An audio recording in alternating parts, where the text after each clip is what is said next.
Hey guys, welcome to On an Island Vinyl, where we talk about vinyl records and music. It has been quite a while since I have done a last video, so this is kind of a update, kind of 6-month update of what I have done, what I have found in the recent or previous months. So I want to first start off by saying the last time that I uploaded a video was around, I think, June or July. It still was kind of up in the air if I went to Abbey Road or if I was going to go to Abbey Road. So there was a lot of still uncertainty with going to London and Abbey Road, but I still was selling kind of records over the summer because I teach as substitute teach and there's no school during the summer. So I bought a plane ticket, still went there, and I am proud to say that I actually went inside of Abbey Road and recorded my own personal music in Studio 2 of Abbey Road. It was a insane experience, and there's going to be a whole video tackling that. It was just an incredible time. Just a once-in-a-lifetime opportunity. I played every song on my own. I was the only one playing, and I got to play on like the Dark Side of the Moon piano, Great Gig in the Sky, and played the Obladi Oblada piano. I sang on John Lennon's microphone. And so I did multi-tracks. I did guitar, bass, piano, acoustic guitar, and vocals. And so six of the songs have vocals. One of those 6 songs is just piano and vocal. The other 5 are like instrumental. And then there's one that's just kind of like a piano jam that I did on the Dark Side piano. That's about 8 to 9 minutes long. So I'm planning to release that this year. I just have to do some finishing touches on the album. So that happened, which was like insane, crazy. The next thing was I got to sell at WFMU this year. This fair in New York, it happens once a year, and it is one of the largest record fairs in the United States.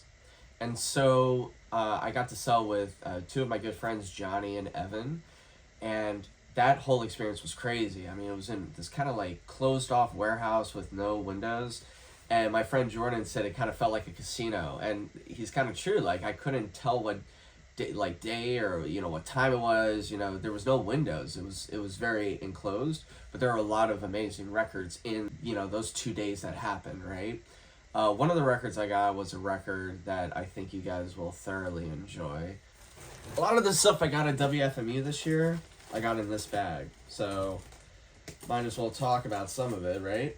One of the biggest records that I have always wanted for, I'd say, even before I really got into the whole labels, because I didn't really, in high school, I didn't really understand Blue Note labels. I didn't really get that as a record collector. I just collected albums, right, or the music, per se. And so I never personally looked at labels as much. And I discovered this album through not only YouTubers, but just through the YouTube rabbit hole. I've always wanted to find it. It's just impossible to find. And the perk of selling at WFMU is that as a vendor, you get in there early and you go around tables and sometimes you buy stuff, right, from other vendors. So it's from Music Research in Boston. And it was in a box. And mind you, these boxes had heat galore. I mean, they were made out of cardboard, but they could have combusted at any second, right? And that's how crazy this table was. Shout out to Music Research in Boston. Anyway, I was digging through literally I think it was the first or the second box, but literally halfway through the first, I think it was the first box. Literally the very, very first box I'm digging, halfway through, I find this record. And it is Malawi. And it looks VG on the disc. Cover obviously has some issues. There's some markers on the back. But this record is like incredibly difficult to find. Not only is the music incredible, the arrangements and all that, just the history behind Strata, right? It's a Detroit label, not Strata East, right? But it is a Detroit label, same as Tribe, Gemini 2, that type of stuff. And I have always just wanted this album. And so I saw it for, I think it was listed for $500. And immediately, yes, I grabbed it, like, yoink, grabbed it immediately. And so I grabbed it immediately. I said, could you do $350? Because there's some scratches, and he said there was a loop skip, which my friend Johnny from WFMU, he fixed. Incredible stuff. Anyway, The record plays great, and he said, "Why don't you do 4?" So I got it for $400. But man, this record is just incredible stuff. Another record I got from WFMU, from my boy Evan, is this record here. It is called Aquaza in the Groove. This is a Nigerian funk kind of high life record. There's one song on here on the second side, and it is called Give Me Some Funk, which is the perfect name for the song because it is really good. I play it out every time I DJ, no matter where I play. It's a very hard record to find, and we did kind of a trade on it. I had a promo of The Free Slave, Roy Brooks, incredible album, and we traded that for this and a few other pieces, and yeah, I love this record. Incredible stuff. I have a friend, his name's Wikai, and he runs a Instagram called Crates of the Ancestors, and he gets incredible pieces of music. I've bought records from him, he's bought records from me, but he's just an outstanding guy. And one of the records I got from him is something I've looked for a while. Right before Eddie Palmieri died, I got into this album, and it's Harlem River Drive. This is a VG Plus copy. It plays incredibly. The music on here, I mean, what's to say besides just divine, amazing stuff. Yeah, got that from him. Shout out. I got this promo copy of Music Inc. by Charles Tolliver, and about, I don't know, a month ago, and he signed it. This record's incredible. It mixes big band with like a quartet type of vibe. It's not this or that. It's like both. It's not a quartet album, but it's not a big band album. I don't like to say it's big band either. It's just a quartet with a huge ensemble behind it. It really reminds me of Miles Davis live at Carnegie Hall. That's kind of what this album reminds me of. Great album. Every song's amazing on here. Another one that I actually got, I think a week after WFMU. This I had been trying to find for probably 3.5 years. And I was on eBay around that time, and I saw this record for $20, and I'm like, that's expensive. And I didn't buy it, and now it's incredibly difficult to find. And it is Jazz Volcano. It's a private press from Georgia. Modal, just incredible stuff. Highly recommend you listening to it. It is fantastic. And so I want to talk about some of these records on the shelf that I have here. So we'll get to this one down here. So I sold at the Brooklyn Flea about 2.5 weeks ago. It was incredible. Amazing vendors, amazing location. One of my favorite spots I've sold at. I've only sold at a few fairs, but it was very enjoyable.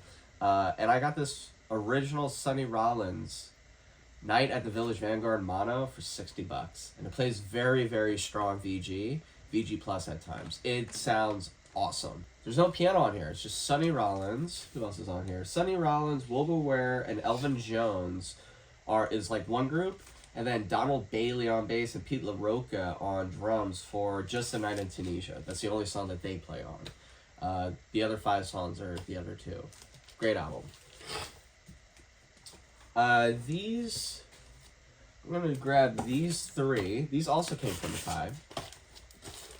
I want to show this one. This one is so cool. It's like a cool gospel. It's like soul. It's like almost up there. It's kind of like calypso soul, little bit of funk, little juice of funk, but gospel. And this is from Rockaway Parkway in Brooklyn.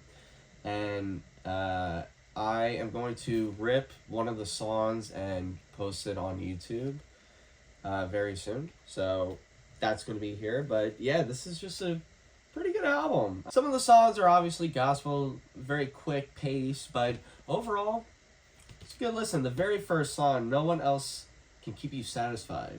That's a great song. So these 3 are probably the biggest 3 records that I have gotten hooked onto. I am on a reggae binge, itch, bug, whatever you call it. I am like addicted now to listening to reggae and ambient spiritual jazz.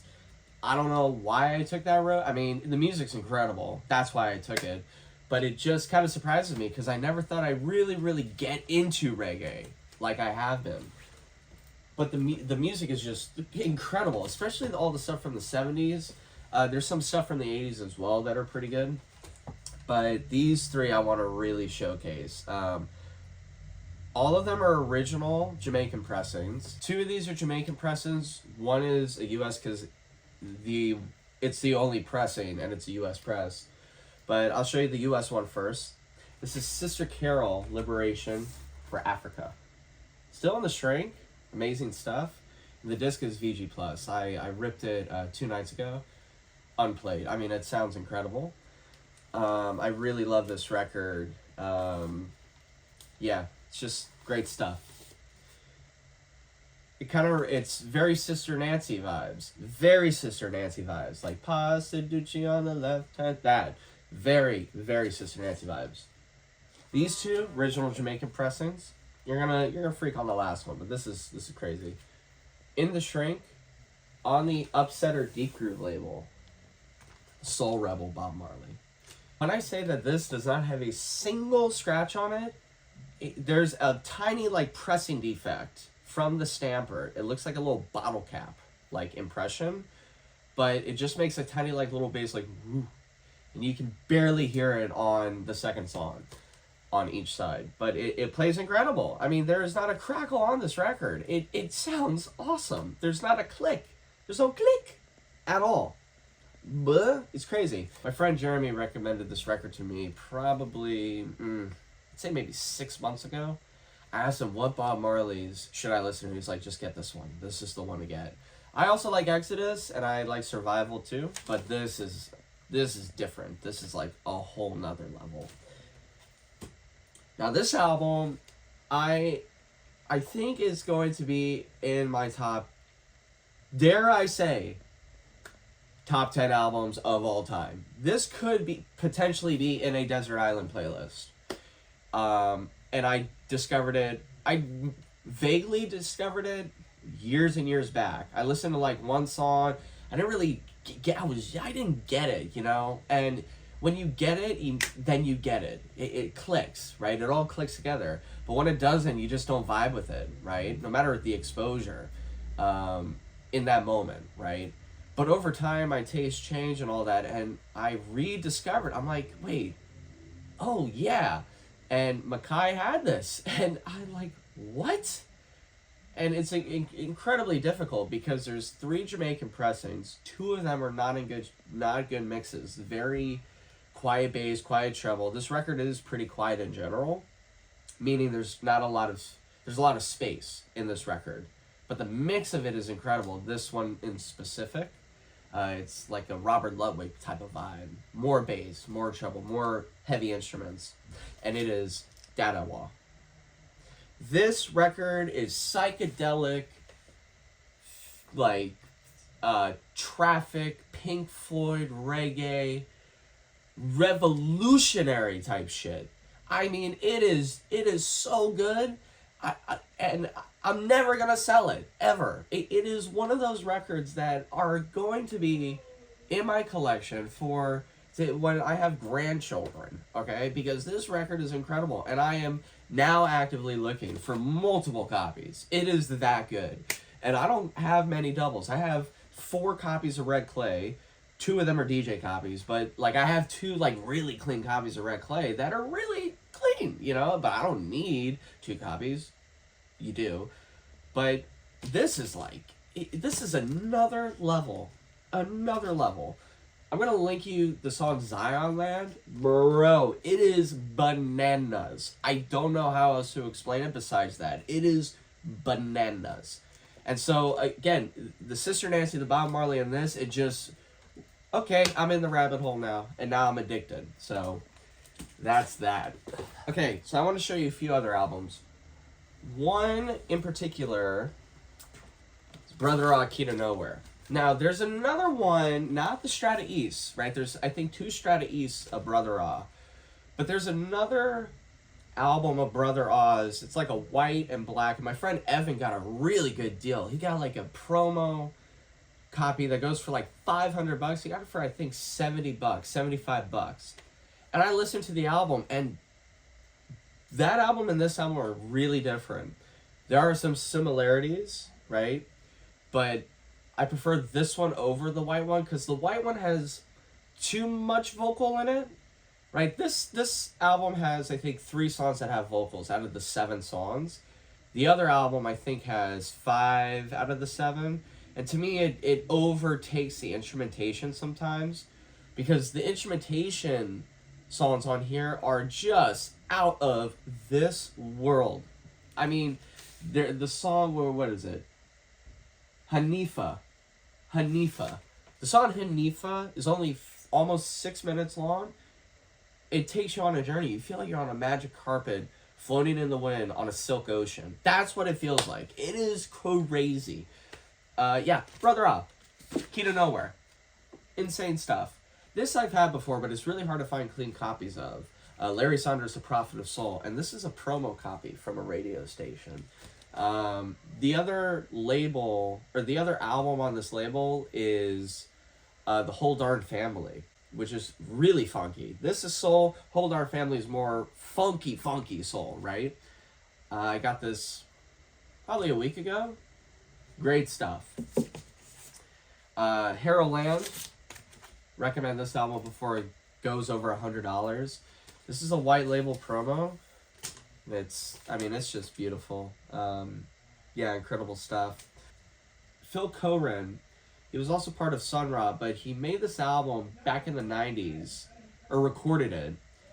It only got pressed in 2010, and apparently the first press has some issues.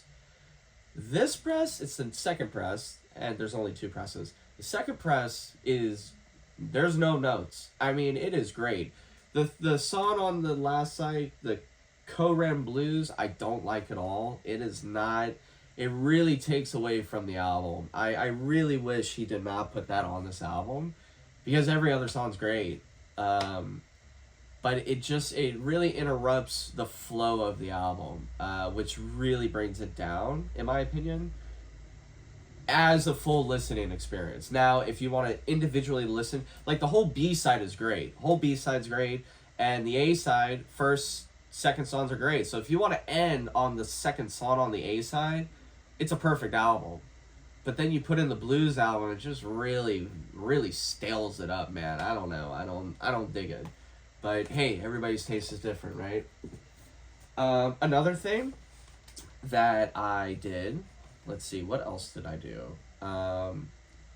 Yeah, I've just been collecting more and more records. Oh, I'm opening up a listening room. Now, I have my On an Island vinyl account, which is for the YouTube, but that will also be a part of the listening room. So I'm going to kind of link both of the accounts together in a way. For right now, the Instagram on this channel is still the same, but I'm adding another one. It's 1011 Vinyl. I'll put it right here. Please follow that because I'm opening up a listening room on the Upper East Side, probably about a block away from the Roosevelt tram. I think it's like 53rd Street. It's kind of close to the water. It's like right there. And it's just going to be a listening room, not a bar vibe, no talking, no phones. It's really going to have and showcase amazing music. I'm going to really try to take away the feeling of price versus how good something is, right? People tend to pass up records sometimes, even me, I'm guilty of it, that covers don't look interesting or the price is cheap and you just pass it over and you don't really listen to the music. Us collectors, we try to find rare stuff, expensive stuff. It's part of the record collecting experience, right? And no fault to them, no shame to them at all. But I want to try to just have moments where you don't have to think about how expensive or how rare something is, right? I want the music to shine more without any type of bias, right? And I think that's important sometimes with music. I really do. Music is going to be harder and harder to be accessible in the physical media with tapes. Tapes are going to get more expensive soon. Trust me when I tell you that. But records are now going to be at this kind of new level where it's at, I don't think it's gonna dip down, man. And that's just part of the game. But I have always collected to listen to the music, right? And when I moved to New York, that changed a little when I started understanding more and more labels and trying to find music, trying to explore music that I may or may not like, right? So sometimes I'll buy a record without knowing anything about it, and I'll listen to it, and if I don't like it, I'll put it away, or if I like it, I'll keep it. And I don't really care what the price of it is, right? If it's good music and it's expensive because it's rare, I'll buy it. But I'm here for the music, right? I think that's really important, and that's kind of what I want to demonstrate for the listening room. Anyway, this has been On an Island Vinyl. Please like and subscribe. Please subscribe to the Instagrams if you have Instagram. And I'm going to be posting more and more videos. But I just wanted to do an update video and really kind of show you some records I got, give you a little update. And, oh yeah, last thing, I'm in Paul McCartney's YouTube video. There's pictures here. Boo, boo, boo, boo. Oh, look, video. What? Video overdubbed with my voice. You don't see me, but you see me in this video. Whoa. Anyway, this has been On an Island Vinyl. Peace, guys.